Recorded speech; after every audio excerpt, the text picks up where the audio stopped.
it's Joy, and today Grogu and I are going to be watching The Mandalorian, Season 3, Episode 3, Chapter 19, The Convert. So is that going to suggest that Boba Fett, I was going to call her freaking hell, Bo-Katan, they always start with Bo, is going to convert, or at least, I mean, I don't know that she's going to fully, like, join, like, the cult that Din's from, but is she going to kind of, definitely I think that reflects that she has seen proof that these myths aren't entirely just myths, could also simply mean Din, because he was converted from being not a Mandalorian to being a Mandalorian, could even mean this little guy. But you know, this show means everything to me. I'm so excited. Let's go. You can find the unedited version of this reaction on my Patreon, and then let's go. Is she almost now doubting what she saw? Because how could she possibly have seen that? Oh, look at Grogu standing next to him. That... He was worried about you. I am redeemed. I witnessed it. Mm-hmm. You bathed in the living waters. Mm-hmm. You are Mandalorian again. I still really do hope at some point he reaches a place where he finds what being a Mandalorian means to him and not just following the creed he was raised in. But I understand why this bit's important for him to do now. You see anything down there? Mm-hmm. I saw the chasm passing me as I fell. Did you see anything alive? Alive? Like what? Nothing. Let's get out of here. She saw something. She's questioning her entire view in the world right now. I would invite you in for a feast, but I'm guessing that helmet isn't coming off again. This is the way. This is the way.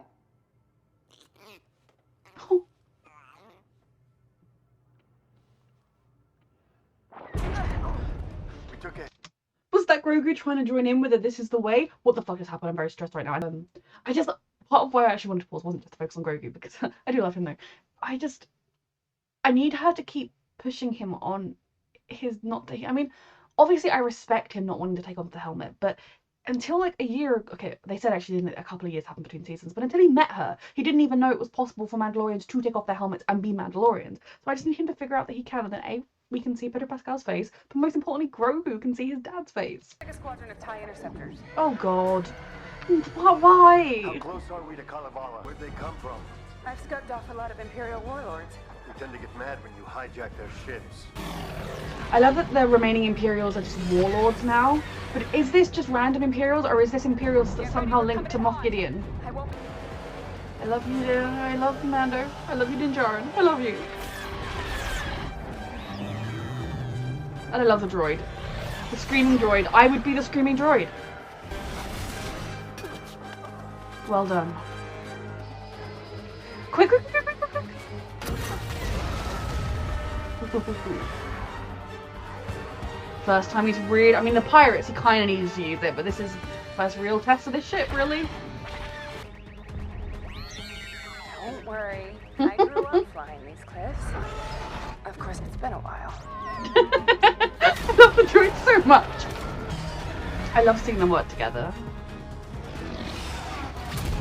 One down, one more to go. On it.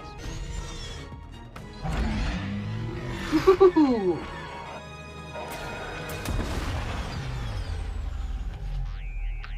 Oh.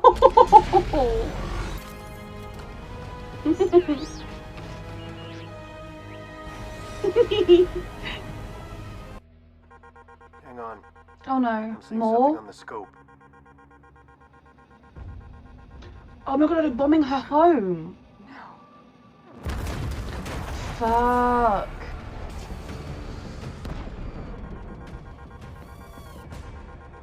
Oh my god. Bo, we've got company. There's too many of them. We've got to get out of here. This isn't the place. We can't do it right now. We will. Oh. That's a lot of ships for an Imperial warlord. I'm sending jump coordinates. I'm thinking it's more than that. Someplace they won't find it. But now the New Republic has given us a second chance.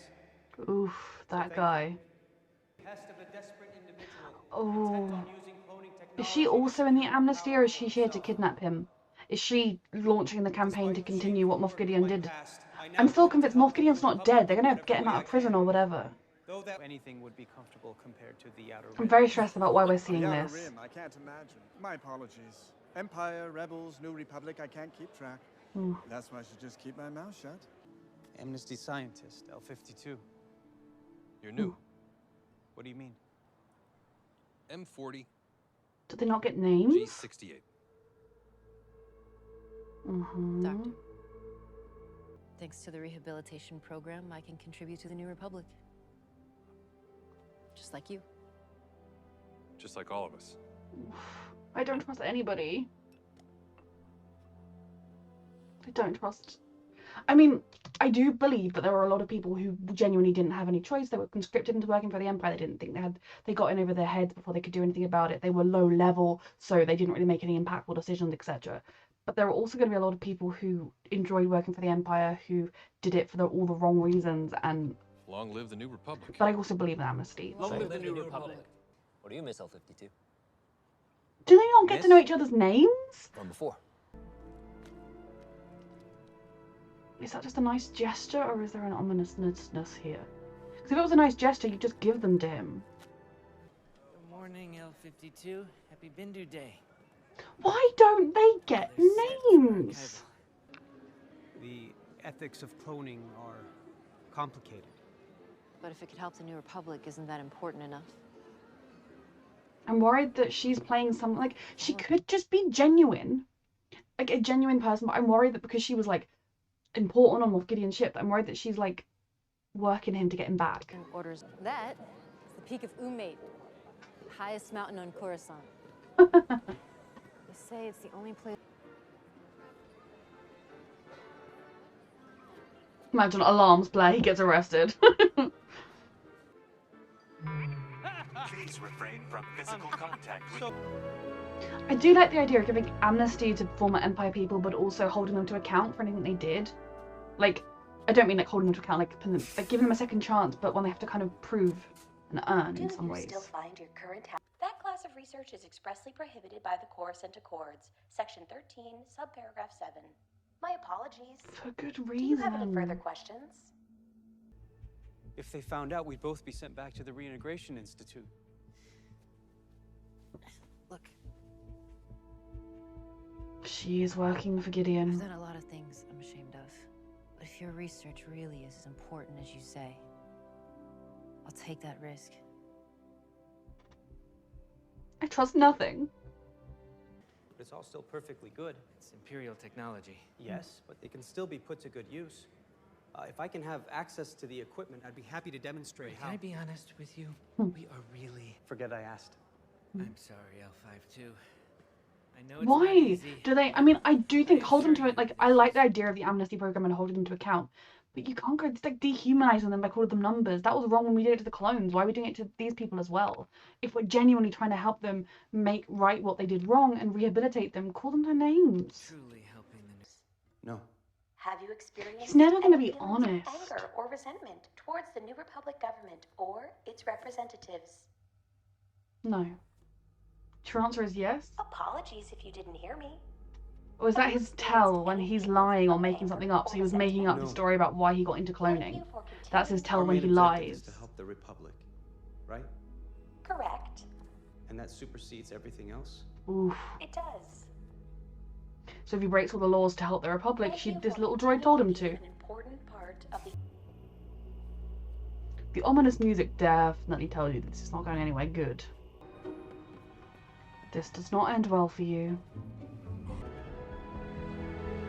He wasn't, I mean, I never knew if we could fully trust him when we came across this guy before, but he did seem genuine, like he tried to not kill the little one, even though he was doing shady shit. This is going nowhere good, and it'd be really cool actually if she is just 100% genuine. Trust me!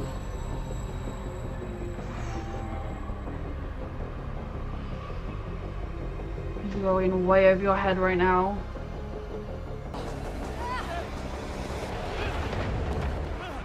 She has done this before, knew exactly where the soft spot would be. I really thought this episode was going to be about Bo-Katan and, like, Din Djarin and the mythos of Mandalore, not converted to the Republic. My mother was a doctor in the town where I grew up. I would spend days in her office dreaming of a lab like this. But to actually be in one... Your mother who died. I'm so stressed. Like, if she's just a trustworthy, nice woman.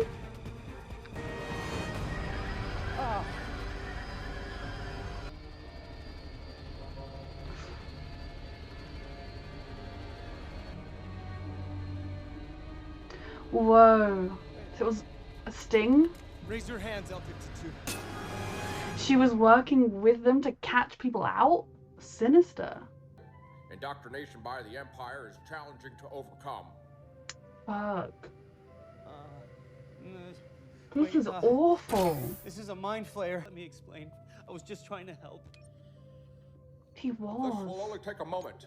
Why did she? Is it her job Be to here when you do wake up. sting You don't operations understand. on people, brought catch me them there. out? It was a trap. She set me up. Please. Did she set him up because Set she's me up. evil? Why did she? This is not where I thought. They did a really good job because we knew she wasn't trustworthy. I thought he was doing so well. What is her game plan here? I still care about him. Of course you do. Is she actually going to wipe his mind, or is she going to Welcome to do stay. the opposite? This is so. They did such a good job because we knew we couldn't trust her, but we didn't understand the how, what, where, when, why, and we still don't.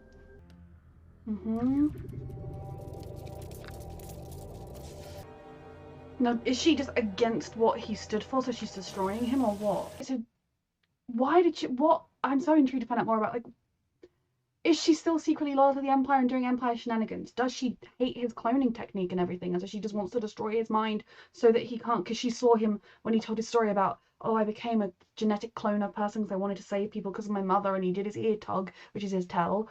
Was that just her, like, she hates him and so she thinks his work is too dangerous and must be stopped, so she's destroying his mind? Or does she have an even more sinister plan? That is such a good job, because you knew she wasn't what she seemed, but it wasn't what we thought it was either, at least not black and white what we thought it was. I'm so intrigued. I need more answers, but I'm also very happy to be back to this lot. Your house has fallen from the way. You were both apostates. They've both Have bathed in the been to waters. living waters. Dinjarin, you are redeemed. Yay! Now he This can is the figure out way. what it means for himself. This is the way. This is the way. Then you may join our covert and live as your ancestors once did. You are one of us. Whoa. Welcome, Bo-Katan of... I wanted this season for Mando to realise he could take his helmet off, not for Bo-Katan to join the number of people who don't take them off. Though I think, in general, I think Mandalore as a culture needs to figure out what it is, what it stands for, every individual. This is the way. This is the way. She might feel a sense of belonging that she hasn't felt in a very long time. And she knows that thing's real.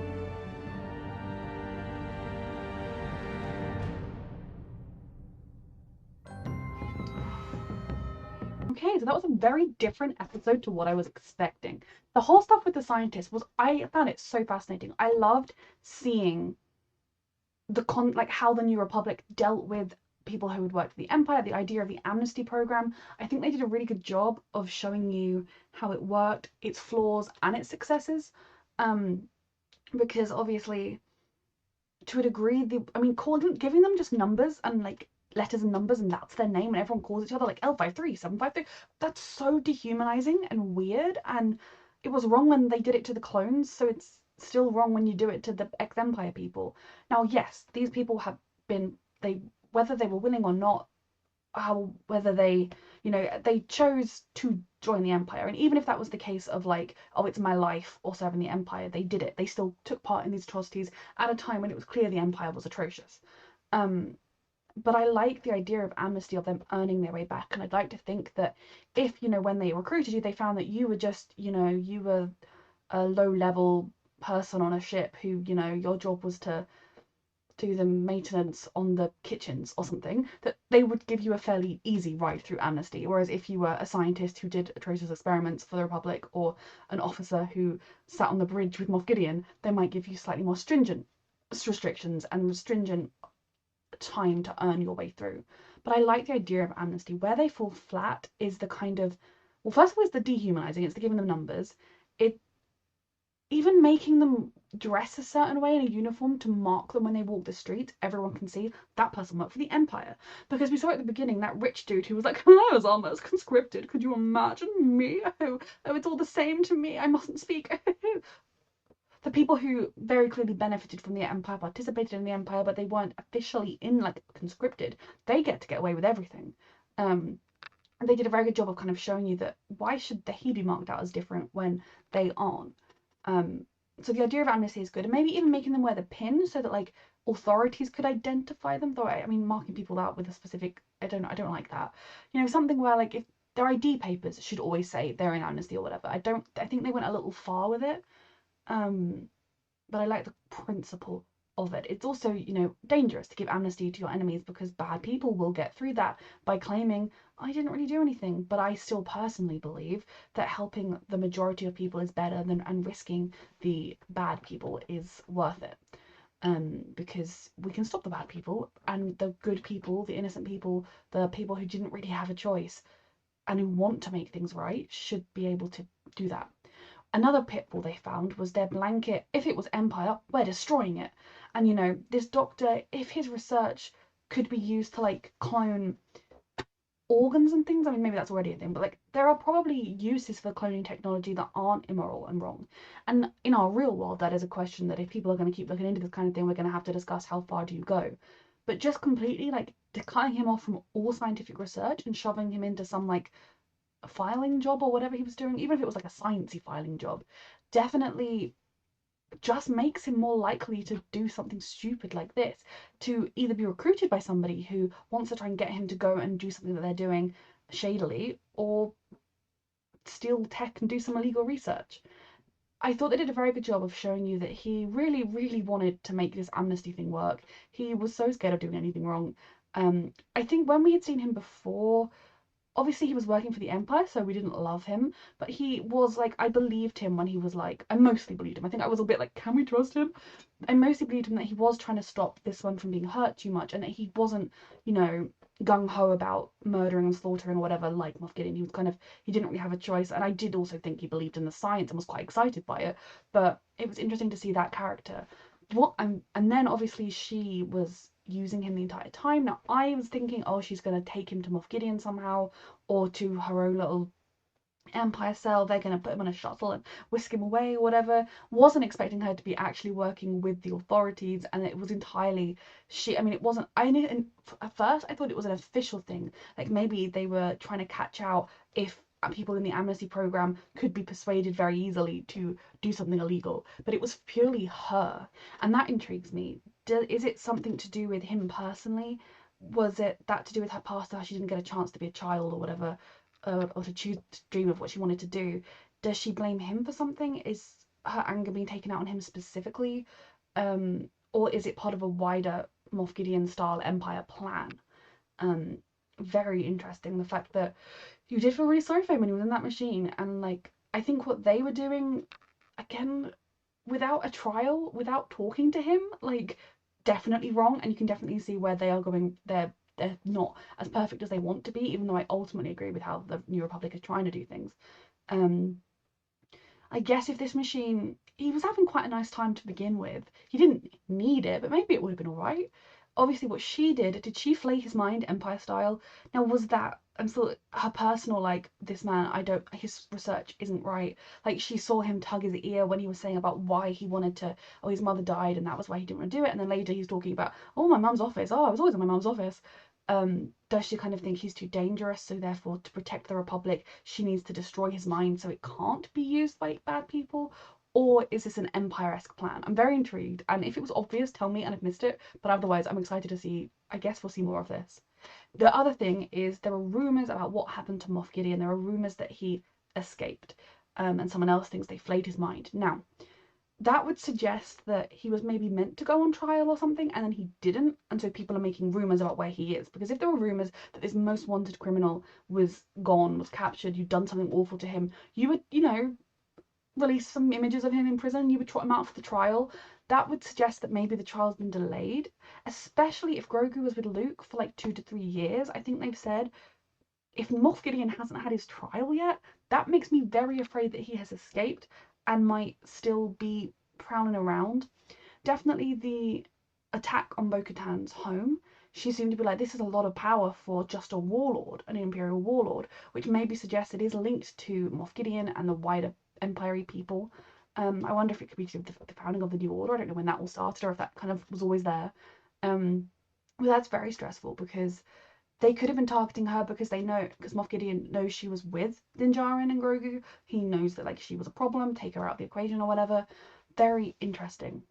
Then if we cut away from all of this to my favourite part of the episode, which was of course Din Djarin, Bo-Katan and Grogu, she is shaken. We saw that in the last episode. She saw the creature and it's meant to be a myth. It's meant to be nonsense that she can cynically roll her eyes at. And it was real. And I think it is shaking her more than she wants to admit, and she's kind of trying to stop it from shaking her, if that makes sense. I think she's looking at this and she's thinking, if that's real, what else is real? If the religious zealots are right about that, what else could they be right about?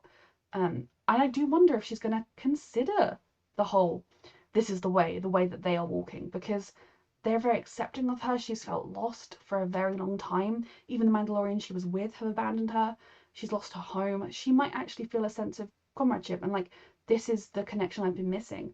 Honestly, religions get you when you're at your most vulnerable because you need something to resort, you need something to bond to, you need something to make your life feel worthwhile and like there's a point to it. And when you're at your most vulnerable, that's when religion is like, hey, here's the answer to everything. When your life's going great, religion is like, oh yeah, who needs it?